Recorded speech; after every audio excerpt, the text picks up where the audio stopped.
My name is Walt Heyer, and I used to be a transgender. In fact, I lived 8 years as a transgender female.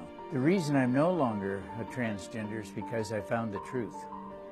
And I found out, it took me a long time to discover the truth, but I started my journey of what they call transgenderism at the age of 4 and struggled with my gender identity for most of my life, and eventually got married in my early 20s, had 2 children. I was an executive for an automobile company. I worked on the Apollo space missions as an associate design engineer on cryogenic connectors, and struggled still with my identity until I went to one of those people they call experts in gender identity. In fact, the guy I went to was the guy who authored the original Harry Benjamin International Standards of Care, so he was an expert. And so he diagnosed me with gender identity disorder, or gender dysphoria, and said the cure for your problems that started when you were 4 was hormone therapy and gender reassignment surgery. And so I went through the protocols and spent the 2 years between the time I was first diagnosed